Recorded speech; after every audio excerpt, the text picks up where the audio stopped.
Hey, what's up, guys? Coach Jameson.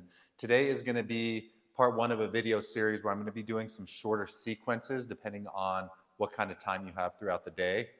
And what we're going to do is this first one's going to be about a 10-minute little sequence or flow, and it should be easy to find 10 minutes in your day, whether that's first thing in the morning, sometime in the afternoon, or towards the evening to kind of move your body. We'll try to touch on major points: hips, spine, knees, ankles, and shoulders, just again to give some good healthy inputs. And then I'll be releasing some that are a little bit longer, 15-minute, 30-minute, 45-minute flow. So kind of depending on the available time you have to move, you'll have some choices to kind of pick from. This first one, again, is going to be about 10 minutes. Let's go ahead and get started. We're going to come into tabletop position. And from tabletop position, we're just going to work into our rockers. I want your knees to have roughly a fist width, maybe 2 fist widths apart between the knees. Play with different ranges, whatever feels best for you. And as I sit back and start to rock here, again, I'm going to give you a little bit more freedom. You have the option of working more of a full range, working the hips all the way down to the heels. Again, this is a great opening for the hips, knees, and ankles. We can work a little bit more of a shorter range, working on trying to create engagement and pressure into the glutes and hamstrings, and we could do that by gently ripping the knees apart. And we're just going to go here for about a minute for this first set. Again, any other movements are totally okay if you want to start adding some side bending into the shoulders. You know, if one hip's feeling a little bit stickier than the other, we can rock into one side, or we can alternate back and forth, working more of a side-to-side rocker, or just sticking with our basic ones for now. Again, always be mindful and aware of your breath. Especially for a movement session like this, it's not going to be too intense, so we want to do our best to keep most of our breathing through the nasal.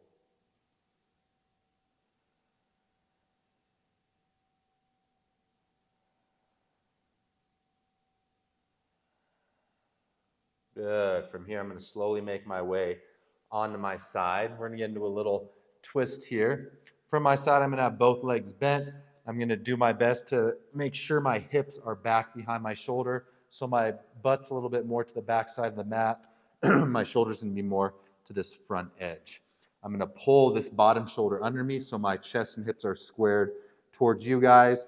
I'm going to reach past this bottom hand as far as I can. And then all we're going to do from here is simply rotate all the way open. Rotate back across, reach. If it feels really good to open here into this twist, you have the option of holding if you'd like. Notice again, as I rotate too, I'm turning my head all the way. And rotating our spine, one of the 6 directions we want to hit daily into that spine, especially since we lack a lot of rotation in our modern living environment. In our modern movement setting, we do a lot of linear midline stabilization stuff, so we want to get this spine rotating with ease. We don't want restriction or pain while we rotate.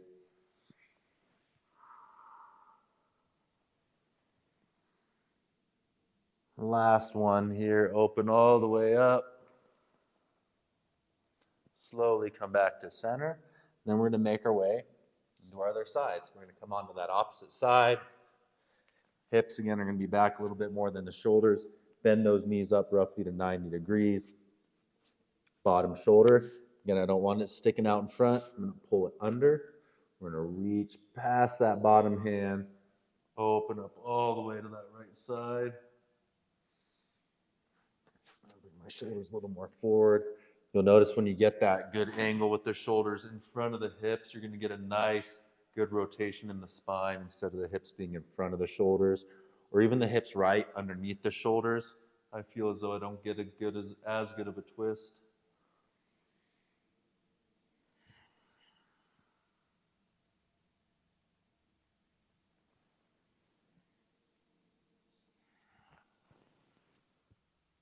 Just a couple more here. Again, always take note when we're working both sides of the body, the differences that you're feeling. You know, in this rotation that we're working right now, maybe it feels a little easier to rotate to one side than the other. Maybe it feels stickier on one side or tighter. Maybe you do have discomfort on one side but not the other. Again, just taking inquiry of what we're feeling, just not mindlessly moving just to move. Good. Let's slowly make our way back to tabletop. We're about halfway through, almost 5 minutes in.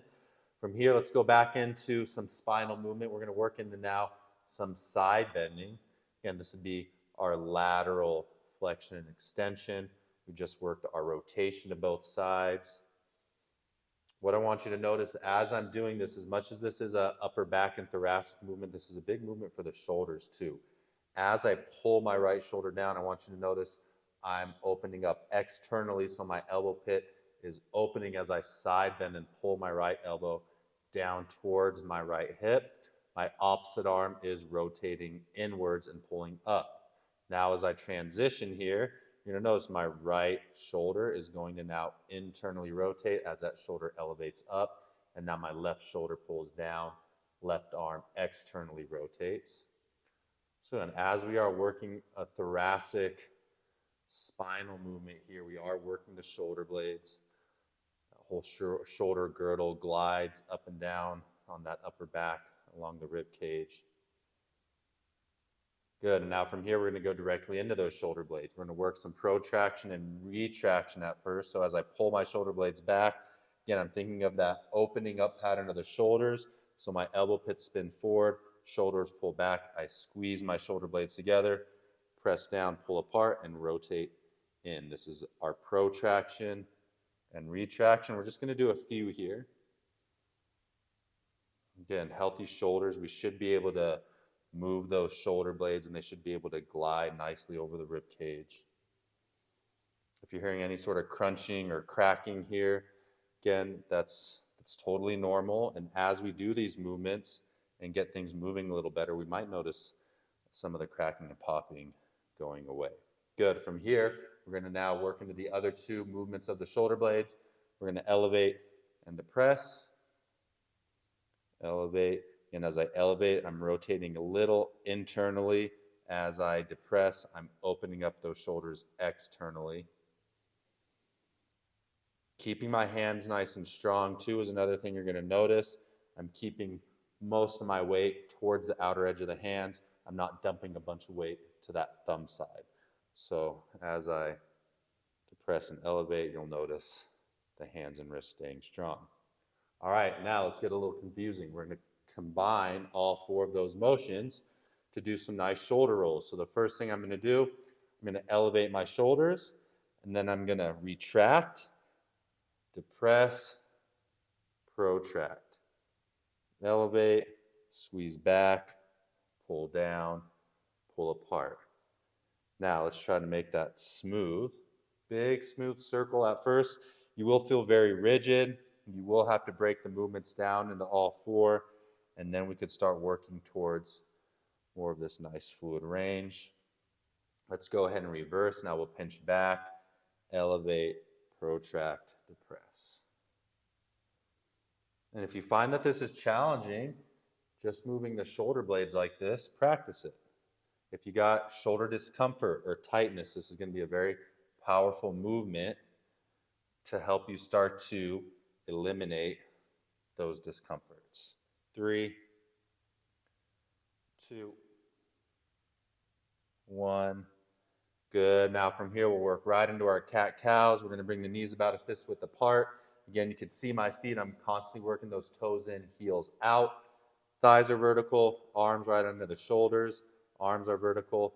I'm going to go into extension first. So I'm imagining like I'm pulling my hands down towards my knees, like I'm gently ripping the knees apart. My gaze comes forward, eyes forward, butt up towards the sky. Big inhale here. As I exhale, press the tops of the feet down, press the hands down, round the spine to capacity.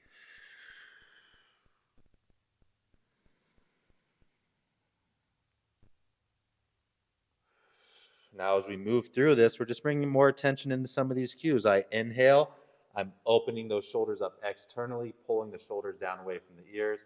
My knees rip apart, so I find nice strong extension, not compression in the low back. I exhale, I'm going to rotate internal with the shoulders, Round the low back, round the upper back, tuck the chin, inhale back into extension.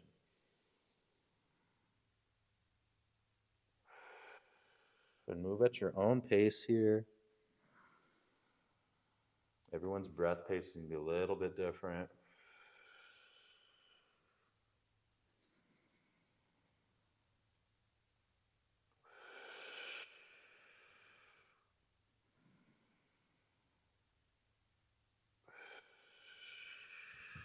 Inhale back to center.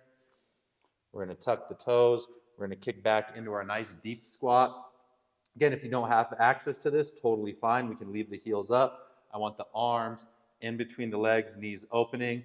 Big things we're paying attention to here are the feet. I want to make sure, again, I'm keeping most of my weight distributed towards that outer edge and that my feet are going straight. A lot of you might struggle with the feet wanting to turn out and the hips wanting to tuck under. If that's the case too, we can have some sort of weight in front of us to help counterbalance. But again, do your best to get that second toe straight, weight towards the outer edge, and doing our best to keep the heels down. Again, another pattern that a lot of you are going to experience here is the pelvis wanting to tuck under. Again, everything want to pull to this front space. So we're going to think of trying to pull everything back. Just a few more seconds here. Again, this deep squat, something we should all be able to access. We had access when we were younger. Again, something we lose access to from years of sitting in the chair. Think about it. We've been doing it since we were 4 years old. So that chair position, all our joints sitting at 90, becomes the norm, becomes easy for our body to access because it's adapted to this position. A lot of us have lost this. So it will take time to be able to get back and access this deep squat. Good. From here, we're going to go into our forward fold now.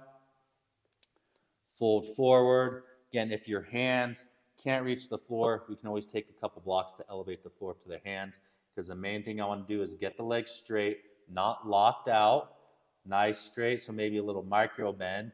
I'm ripping my feet apart, gently rotating my shins and thighs inwards, and we want to be able to access this with palms on the floor, thinking of the back of the head extending down towards the floor. Tune back into that breath. Again, as we're folded into this front side here, it's easier to get breath up into that back space. So I'm thinking my inhales breathing up into my upper back. Exhaling, trying to find a little bit more space.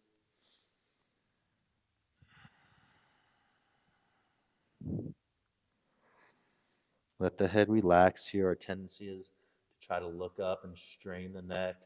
Let that neck relax down. And again, even think of extending it down towards the floor.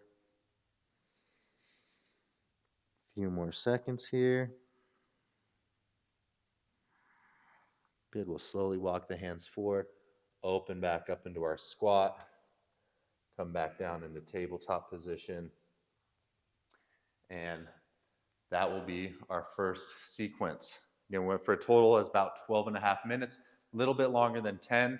So feel free to shorten up some of those movements. Give it a go. Drop me a comment. Let me know what you think.